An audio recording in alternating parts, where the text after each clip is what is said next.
النور لاح النور لاح لما حضرنا أبا زهراء.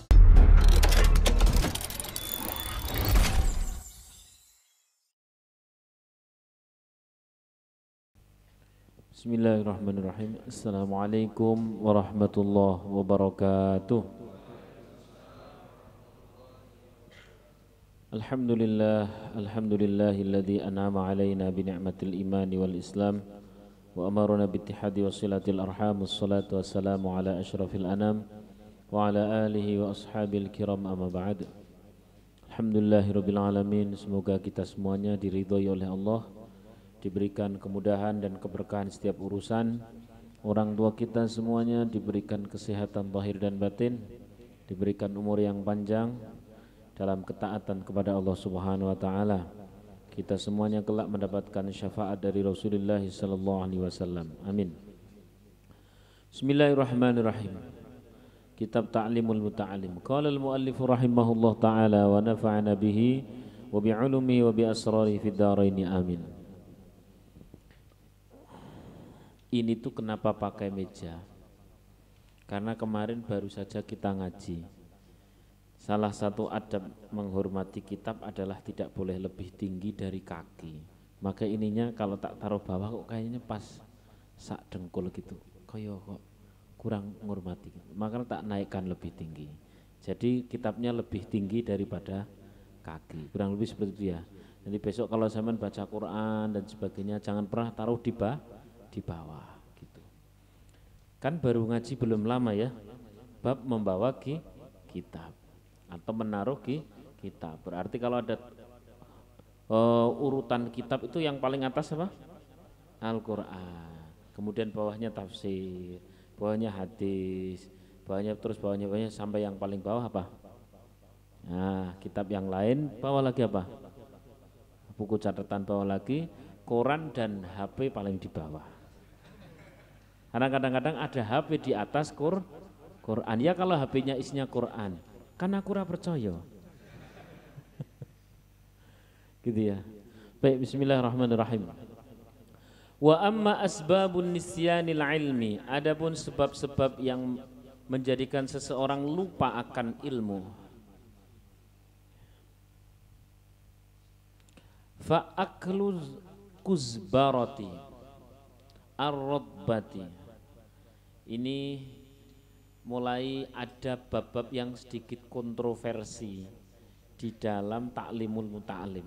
Nek kontroversi seperti ini jenengan setuju ya silahkan, ndak setuju ya ndak ada masalah. Namun kalau tidak setuju jangan memicingkan mata, jangan pula merendahkan, gitu ya. Karena nanti ada yang aneh-aneh di kitab Ta'limul Muta'alim.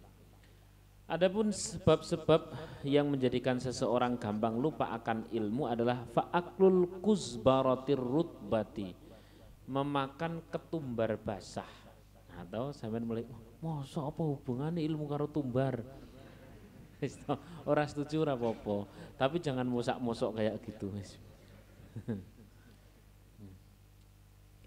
Wat tufahi al-khamidi, tufah itu apa? Apel. Al-khamidi yang kecut. Nah, aneh mana sebenarnya? Apel kecut, senengan kuwi. Wis kok ini memang hanya di bagian-bagian seperti inilah di kitab-kitab Ta'limul Muta'alim yang dari dulu dibahas itu belum selesai-selesai. Di syarah-syarahnya juga langsung taslim kepada para pendahulunya. Ya sudah, pokoknya gini. Kau lakukan ini ya silahkan, enggak ya enggak apa-apa, gitu aja. Berikutnya wan nadru ilal maslubi, melihat orang yang dipancung. Nek dong pas umroh, pas arah pulang sebelum ke bandara ya kan? Pulang sebelum ke bandara kan wis tahu umroh kabeh ta? Nah, amin Allahumma. Semoga segera.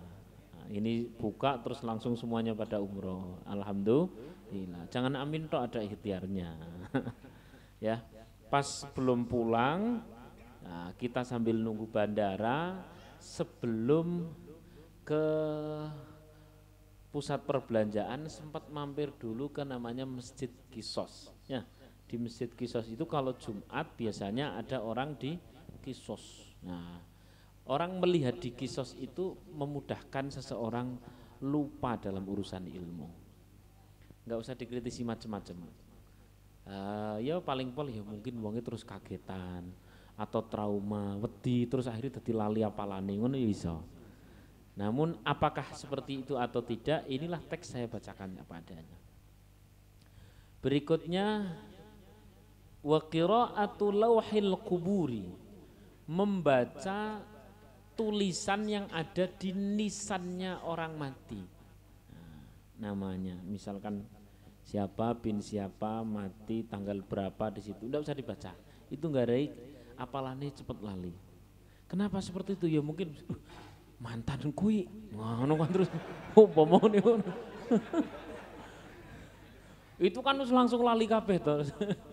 Wallahu alam, itu penyebabnya apa? Barangkali itu adalah semacam guncangan-guncangan psikologis ya. Orang kalau psikologisnya terguncang kan maka ilmu-ilmu gampang terlupakan. Ya tadi itu ada melihat orang di Kisos atau melihat apa tadi? Nisan. Lanjutnya. Wal mururu baina qitaril jamali. Wal mururu bainal qitaril jamali. Dan murur itu artinya riwa-riwi. Baina qitaril jamali, di antara barisan unta-unta. Nah, iki ora pahaman sampean. Riwa-riwi barisan unta-unta. Ngopo yo mungkin asik sehingga Qur'ane lali. Apa mungkin riwa-riwi di antara unta terus kemudian karo deres kan ya ora mesti. Nah, gitu. Di bab inilah ta'limul muta'alim dari tahun ke tahun enggak kebahas secara ilmiah. Allah alam. Tapi teks itu harus dibacakan. Teks itu harus dibacakan secara jujur. Nek saya daripada untuk debat sing aneh-aneh adalah dengan cara percaya atau tidak percaya apa yang tertera di sini, karena itu membuat gampang lupa, ya sudah saya hindari saja. Toh kalau kemudian saya hafalannya kuat, ya untung sendiri. Shallallahu alaihi Nabi Muhammad. Atau mungkin besok bisa dicek coba ya. Coba sampean pagi itu ngapalin Quran sampai duhur, gitulah surat apa, baru duhur sampean ming kuburan. Wocone siji-siji. Dibaca satu persatu, terus jajal lali pola. Insya Allah lali, insya Allah. Karena apa? Tadi pagi yang dihafal itu belum nempel, nggak tahu. Karena apa? Yang penting itulah kondisinya. Saya harus tetap membacakan teks apa adanya. Nggak tahu pendekatan ilmiahnya seperti apa. Barangkali ya tadilah guncangan psikologis. Lanjutnya wa ilqaul kummali al-hayyi 'alal ardi, dan membuang kumal itu tumo, kutu rambut, al-hayyi yang masih hidup, 'alal ardi di tanah. Dadi tijiko tumone bisa dipraktekkan itu mbak-mbak biasanya cok tumonan. Mbak-mbak pondok biasanya. Nek orang pondok ora tumonan insyaallah. Itulah kenapa di pondok enggak ada corona, karena kalah senior sama gudik dan tumo. Itu ya, menaruh kutu yang al-hayy yang masih hidup, 'alal ardi di atas bumi. Itu membuat gampang lupa akan ilmu. Ngopo ya ngono? Aku ya ora ngerti. Nek dipas-paske ya mungkin gini, ini ilmu kotak kathok-mathok. Barangkali kalau sesama di pondok itu kudune kan nek tumo ojo nganti nulari koncone. Lah kadang-kadang malah sengaja ditularke. Aku tumon ngene jajal tak jejer karo cah kae. Utawa kadang-kadang malah sengaja sedekah. Karena perilaku yang tidak baik itulah maka hal-hal yang bernuansa ilmu jadi luntur, begitulah. Allah alam. Wal hujamatu, ya. Wal hujamatu atau hijamatu, dan apa hijamah?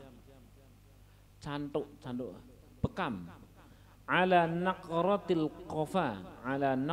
qafa di bagian liang tengkuk. Tengkuk itu mana? Mana Mas? Gini gitu. Liang itu berarti sing kaya kalenan gitu. Apa kalenan? Ya bener, tengah-tengah itu kan kayak ada kalinya itu. Ya sampai lemu ra krasa. Sing kuru-kuru gitu. Kan krasa banget, kayak ada semacam kalen gitu ya. Ya serayu apa kuwi. Kayak kalenan itu. Nah itu terus kemudian dibekam di bagian situ, itu membuat lupa. Allah alam. Apakah mungkin kena sarafnya sehingga guncang atau bagaimana, tidak tahu. Yang penting saya bacakan ini kitab apa. Dan di bagian ini tok lah kitab Ta'limul Muta'alim menjadi kontroversi sampai hari ini. Tapi tetap saya harus bacakan secara jujur apa adanya. Ya. Dan daripada untuk mendebat apakah benar ataukah tidak, mending kita mentaatinya. Karena pasti ada kebaikan. Shallallahu alaihi Nabi Muhammad. Terus fatajannabuha, maka hendaknya para pencari ilmu, para santri, para pembelajar yang baik, dia meninggalkan hal-hal tersebut. Kenapa? Kullaha, semuanya turithun nisyan, menyebabkan lupa. Ya Allah, gitu. Dah itu dulu. Kita akan lanjut di ngaji Unwanul Hikam. Al-Fatihah. A'udzubillahi minasyaitonirrajim. Bismillahirrahmanirrahim. Alhamdulillahi rabbil alamin, arrahmanir rahim, maliki yaumiddin. Iyyaka na'budu wa iyyaka nasta'in. Ihdinas siratal mustaqim. Siratal ladzina an'amta 'alaihim ghairil maghdubi 'alaihim waladdallin. Amin. Ya Allah. Ini yang keberapa sama keberapa berarti? 60 berapa?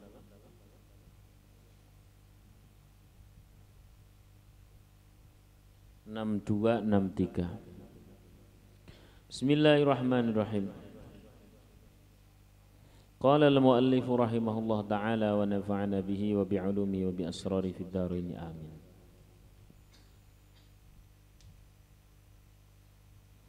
Khudha saraira amthalin muhadzabatan. Jadikan syair-syair sejak awal kitab ini sebagai amsal. Amsal itu inspirasi lah, semacam begitu, percontohan yang menjadi inspirasi. Muhadzabatan, yang tersusun dengan indah. Fiha liman yabtaghi tabyana tibyanu. Di dalamnya terdapat penjelasan bagi orang yang membutuhkan keterangan hidup atau pembahasan hidup. Madarrah hasanaha wa tab'u sa'iruha. Ya, penyusun syair ini tidak mengalami kesulitan dalam menulisnya. Illam yadhu'ha qari'u sya'ri hasan, karena penulisnya dia menulisnya sesuai aliran tabiatnya, dan meskipun syair ini tak seindah seorang bernama Hasan bin Sabit. Hasan bin Sabit itu seorang ahli syair luar biasa.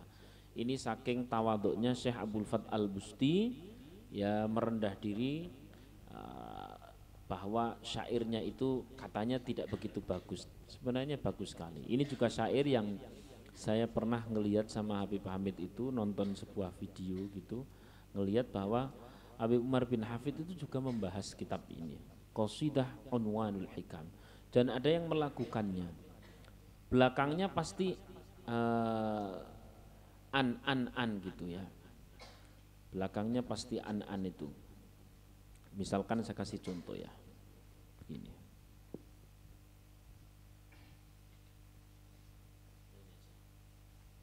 Ini kitab yang baru malah udah jadi.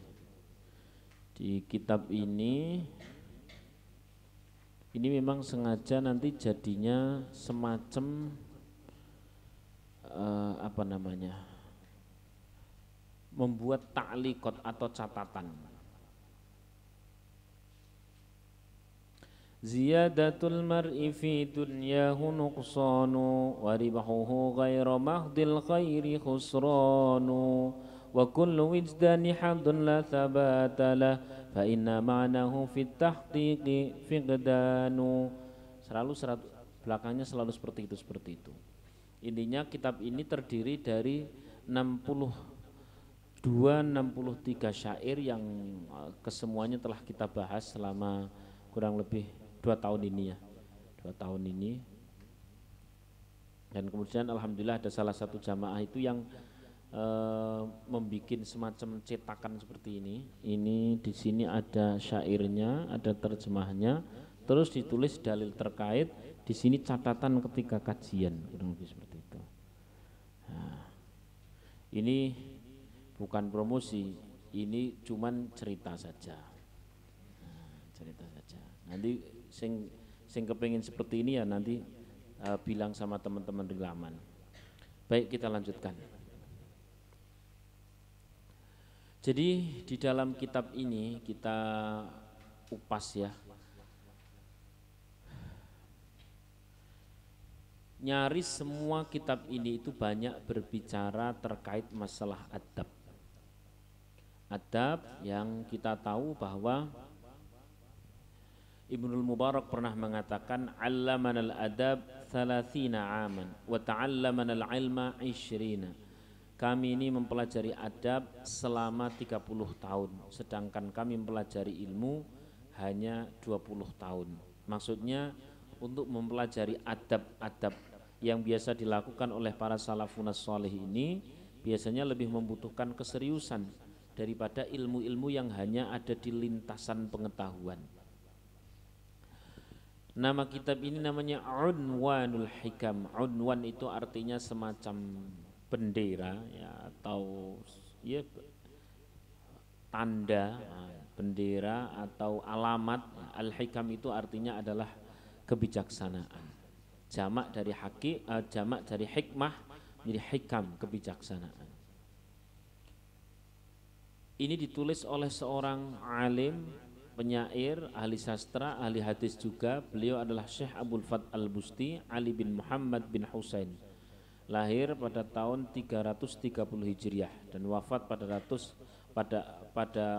tahun 400 Hijriah atau sekitar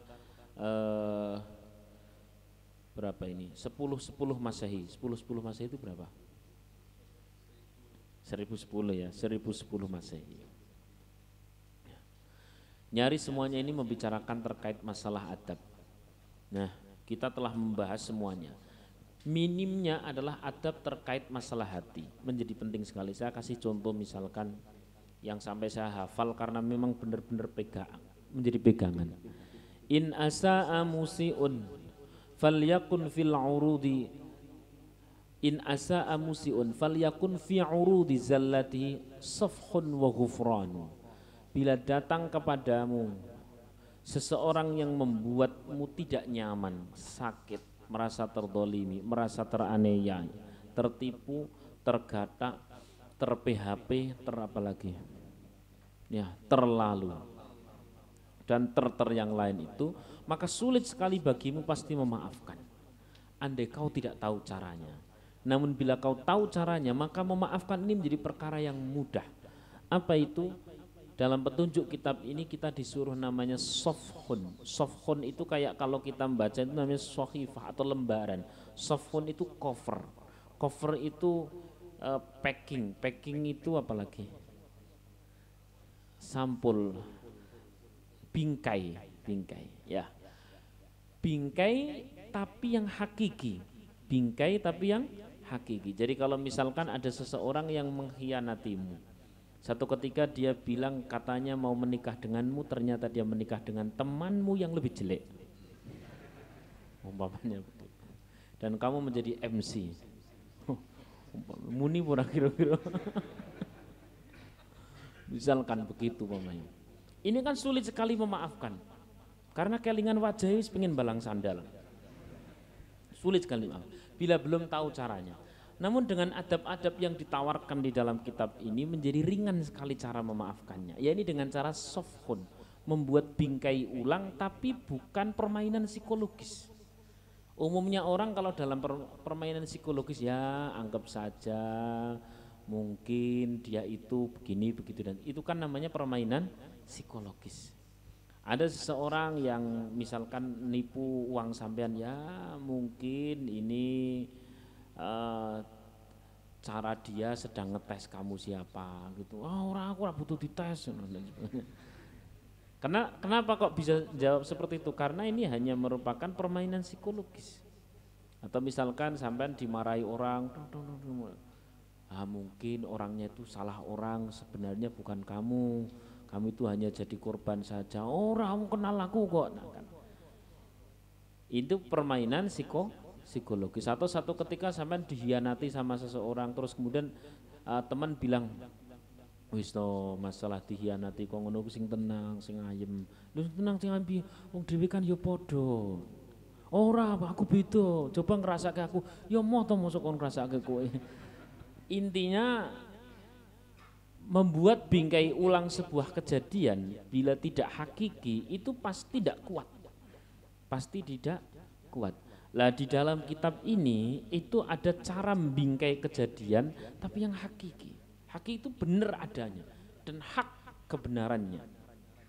Contoh, misalkan satu ketika ada orang yang membuat kamu sakit atau mendolimi.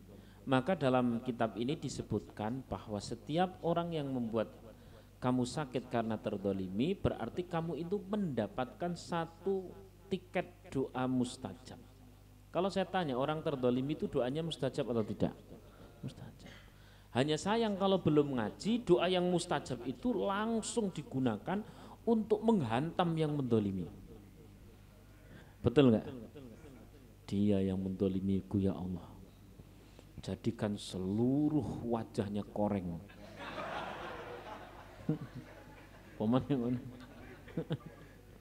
Padahal ini bahaya. Kenapa? Karena ada malaikat yang langsung mengamininya. Amin wa anta kadzalik. Semoga Allah mengabulkan tapi kamu juga. Dalam riwayat yang lain kasih awalan. Amin wa anta kadzalik. Semoga Allah mengabulkan dan kamu duluan. Repot dong. Lah kalau di dalam kitab-kitab adab seperti ini, kalau seseorang sudah mendapatkan jatah doa mustajab akibat dia didolimi seseorang, maka doa mustajab itu adalah sebenarnya ini yang lagi dibutuhkan oleh orang tersebut. Logika simpelnya begini, sampean lagi punya hajat besar.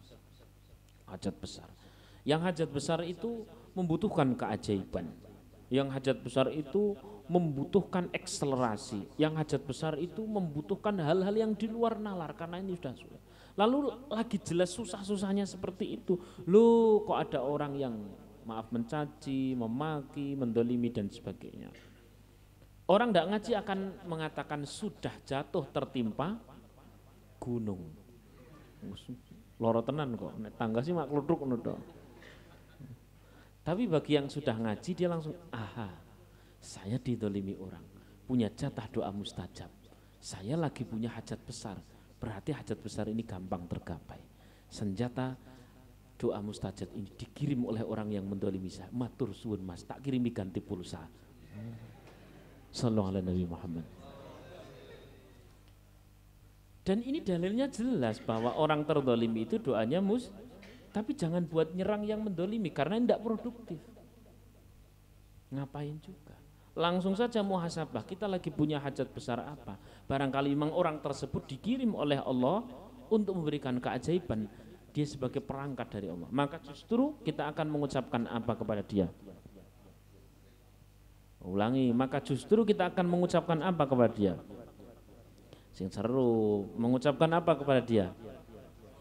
Nanti status ya, terima kasih wahai mantan. Canom lah canom. Maksudnya begini mas, kitab kecil ini lebih mengajarkan masalah adab, tapi yang lebih lembut lagi, yakni bernuansa substansi di dalam diri. Saya kasih contoh lagi, ini namanya juga ngaji akhir kayak gini, loncat sana loncat sini sah-sah saja. Alhamdulillah. Ziyadatul mar'i fi dunyahu nuqsan wa ribhuhu ghairu mahdil khairi khusran. Bertambahnya rezeki seseorang dalam urusan dunia tak sebenarnya adalah berkurangnya. Sebenarnya apa? Berkurang. Tambah tapi sebenarnya apa? Berkurang. Maksudnya piye kok tambah malah berkurang? Jadi rezeki itu persis seperti umur. Ia sudah dijatahkan. Sallallahu alaihi Nabi Muhammad.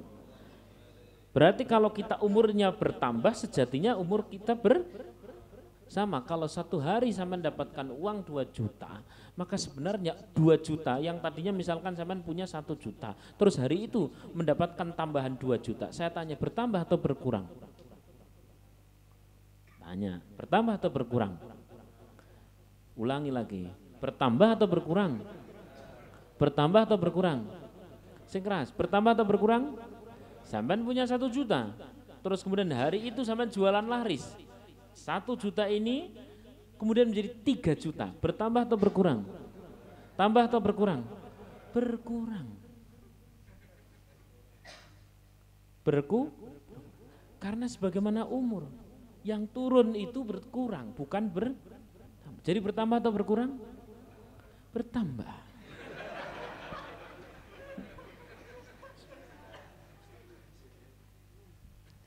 Ya, dia bertambah hanya secara zahir saja, tapi hakikinya berkurang. Maka ziyadatul mar'i fi dunyahu nuqsan.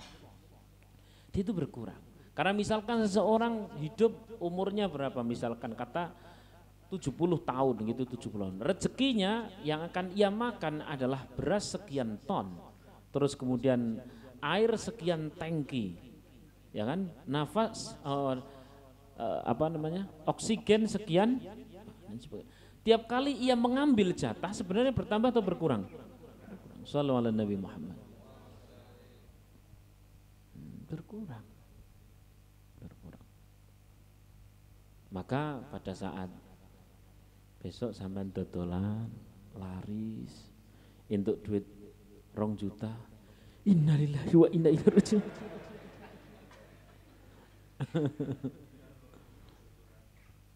Kita belum selesai ya. Waribuhu ghairu mahdil khairi khusran. Dan untungnya dalam urusan keduniaan ghairu mahdil khairi, yang tidak digunakan untuk kebaikan akhirat, khusranu itu namanya rugi. Punya uang 1 juta, hari itu laris, misalkan dagangan zaman laris menjadi 3 juta, tambahnya 2 juta, tapi ghairu mahdil khairi, ndak ada kebaikan akhiratnya di sana, ndak ada visi ukhrawinya di sana, itu namanya berkurang dan rugi. Karena sesuatu yang diturunkan itu semestinya menjadi perangkat atau menjadi alat atau menjadi sangung ibadah. Ketika orang gawe sangung ibadah, berarti dia tidak sesuai tujuan diturunkan. Ketika tidak sesuai tujuan diturunkan, berarti turunnya itu the most pro. Ketika turunnya the most pro berarti maka tiap kali saya mendapat uang ini harus menjadi sarana ibadah. Kalau menjadi sarana ibadah, Mas, maka ia bukan berkurang tapi abadi. Sallallahu alaihi Nabi Muhammad. Ia bukan rugi tapi untung. Misalkan buat sedekah dan sebagainya. Sallallahu alaihi Nabi Muhammad. Maka kata Ibnu Hajar al-Asqalani itu, maaf, kenapa ad-dunya itu disebutkan sebagai muannas bukan mudzakkar? Sing tahu mondok paham ya muannas sama mudzakkar ya? Nek muannas itu apa? Cewek, mudzakkar cowok. Ad-dunya itu konotasinya adalah muannas. Maka dhamirnya hu atau ha? Ha atau hu? Ha. Ikas tahu delok nang ser-seran tuh, huwa huma hum iya huma huna. nek urung tau mondok, iki wong ngopo to iki?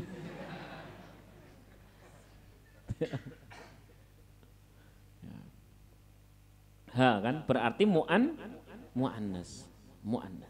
Kenapa muannas? Karena dunia itu mengibarat wanita. Ibarat wanita, sangat menarik.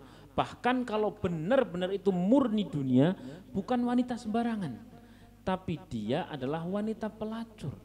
Bagaimana bukan wanita pelacur? Seharian kita cari, ya nyari duit, nyari dunia seharian penuh. Begitu dapat, wah dilus-lus, dimek-mek, wah dadi kena gue tuku macam-macam iki. Begitu pagi, besoknya lagi sudah dalam pelukan orang lain lagi. Besoknya lagi dalam pelukan orang lain lagi. Itu namanya siapa kalau setiap hari dipeluk orang yang berbeda-beda? Siapa namanya? Wanita pelacur. Maka saya rasa seneng duit itu lah. Wah, tetep remen Pak Ustaz. Angel. Itu kalau benar-benar menjadi dunia. Lain cerita kalau kemudian itu menjadi perangkat ibadah. Nah, buat nafkah, buat sedekah, ya. Buat memuliakan orang tua, ya. Buat sing baik-baik, beli kitab. Terus dan sebagainya. Kalau itu HP, ya buat untuk yang baik-baik, yang ibadah dan sebagainya. Maka ia bagaikan wanita dan wanita itu adalah bidadari. Karena yang ada secara fisik itu memang bisa berubah-ubah bentuk, tapi secara hakiki seolah kita ada sesuatu di dalam tabungan di sisi Allah Subhanahu wa taala sana. Begitu ini digunakannya untuk yang baik, maka tabungan itu tetap terus ada dan itu menjadi bidadari. Shallallahu alaihi Nabi Muhammad. Gitu. Dan masih banyak lain lagi.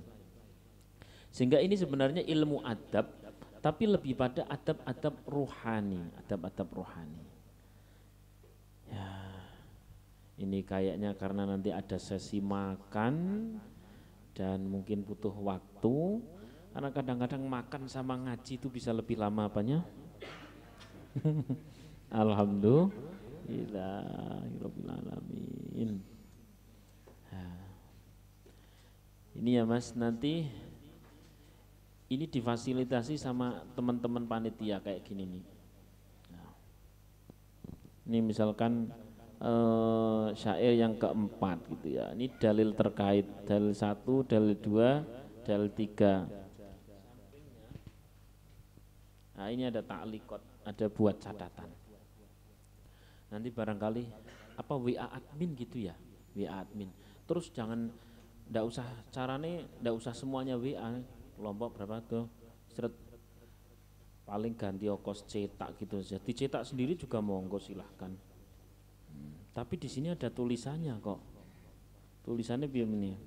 Dilarang mengcopy isi. Enggak ya, maksudnya ngurmati yang bikin gitu. Bukan saya yang bikin ini. Saya tuh cuma bilang dia telepon saya, Ustaz, ini yang syair kesekian dalilnya apa? Saya bilang dalilnya ini tulis.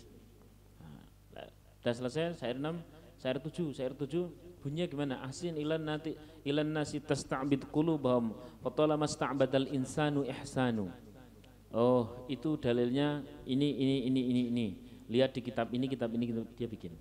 Nah, jadi bukan saya yang bikin, ini saya cuma modal suara saja. Ya.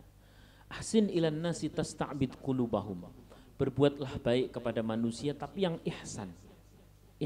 Ihsan itu berbuat baik yang lillah, yang berdasarkan karena itu perintah Allah. Fatala masta'badal insanu ihsanu.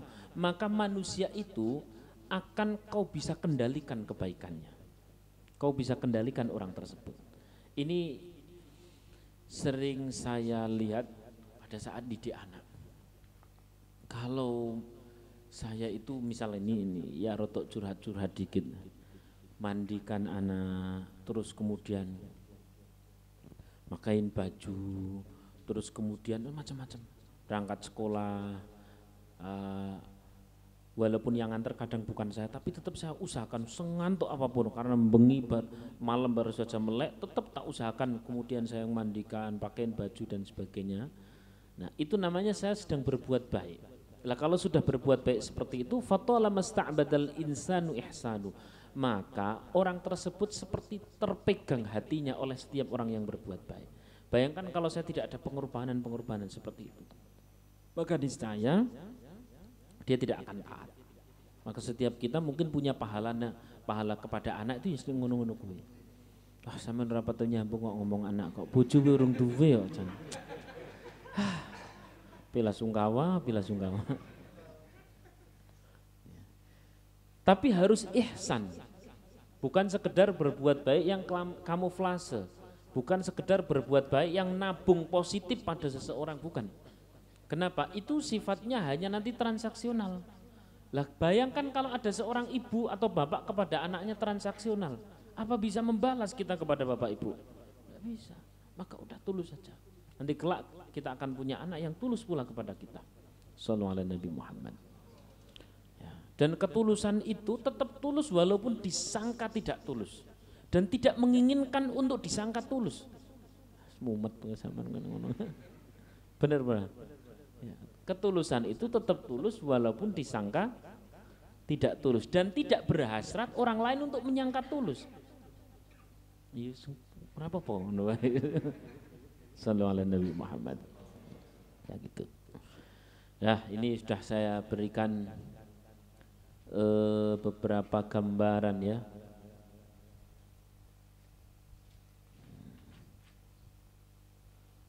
Insyaallah nanti caranya kelompok-kelompok saja WA-nya biar ndak semuanya Kak. Tapi ya ndak apa-apa, seneng kadang-kadang sok iseng-iseng WA admin dibang orang ngopo-ngopo ya monggo. Ya, saya pesen buku Unwanul Hikam. Jadi nanti pas lagi kayak gini tuh sampean bisa nyatet. Kalau toh ndak bisa nyatet minimal sampean sudah dapat syairnya sama dalil-dalil terkait. Kalau yang ini belum ada dalil terkait, ini yang beli di online belum ada. Kalau yang sudah sini sudah tak kasih dalil-dalil terkait. Ya. Begitu, saya rasa cukup. Alhamdulillahirabbil alamin. Allah Subhanahu wa taala mudahkan kita semuanya untuk menghatamkan kitab ini. Ya Allah, alhamdulillahirabbil alamin. Berjuta-juta rasa syukur. Kenyataannya kemarin baru saja kita corona, kita cuma hanya disuruh libur. Tidak sampai disuruh transit di alam kubur. Ya kan? Kita cuma disuruh libur ngaji. Itu pun sebenarnya saya husnudzon sama panjenengan. Jenengan sebenarnya tidak libur. Itu sedang belajar di rumah. Cara sekolah kan ngono to. Belajar di rumah. Jadi kalau kita habis berbicara masalah bagaimana memaafkan begitu ya sampean praktekkan itu bagaimana memaafkan. Namanya sofhun kayak tadi itu. Sofhun. Ya Allah. Satu lagi wis biar gue bonus. Ini yang makalah yang ke-13. Mayyattaqillaha yuhmad fi awaqibihi wa yakfihi syarra man azzu wa man hanu. Nah, selalu belakangnya begitu. Orang bertakwa itu pasti akan terpuji di akhirnya. Nek bahasa kumbien pasti nom gitu ya. Lakon ki menang keri. Gitu ya. Lakon. Wa yakfihi syarra man azzu wa man hanu. Dan Allah Subhanahu wa taala akan melindungi dari keburukan orang-orang yang menggunakan Yang menghinakan, yang menghinakan. Jadi simpelnya kalau kita bertakwa itu sebenarnya keburukan orang yang berniat buruk itu tidak akan sampai ke kita. Sallallahu alaihi Nabi Muhammad. Kalau toh sampai itu sifatnya hanya tabungan untuk lakon menang keri tadi itu. Nah, yang bahaya adalah pada saat sampai dalam sebuah kasus tertentu tapi kemudian hilang ketakwaannya. Nah, kasus misalkan mbak-mbak karena di PHP akhirnya aku mau sholat tahajud tenanan ora entuk bojo. Umpamane ngono. Nek kuwi bukan lakon menang keri, kuwi memang ora lakon nek kuwi. Dadi ora ono menange. Gitu. Maka dalam insiden-insiden tertentu yang tidak mengenakkan sekalipun kita disuruh bertakwa agar happy ending. Sallallahu alaihi Nabi Muhammad. Lah, Kemantapan tentang orang yang happy ending ini kemudian saya kasih beberapa ayatnya ya ayyuhalladzina amanu taqullaha wabtaghu ilaihil wasilah wajahidu fi sabilillahi la'allakum tuflihun. Intinya ada kata amanu wattaqau, ada kata takwa dan ada kata tuflihun. Tuflihun itu artinya apa? Tuflihun. Ma makna tuflihun? Beruntung. Beruntung itu bahasa Inggrisnya the bejo. Wong bejo menangan. Wong pinter karo wong bejo menang di. Kandhane kok. Ganteng karo bejo menang di. Bejo. Makanya sampean pas kondangan ya. Koncone sampean ora pati ganteng kok bojone ayu menang. Takwa dia. Itu. Bejo. Sampeyan iso ora trimo banget rasane. Aku ora trimo nek aku entuk cewek ayu ora trimo. Astagfirullahaladzim ora trimo. Wis elek. Nek maca Quran ora apik bojone hafal Quran ora trimo aku ora trimo. Meh ora trimo kaya ngopo itu hak dia. Kenapa? Karena takwa. Shallallahu alaihi Nabi Muhammad.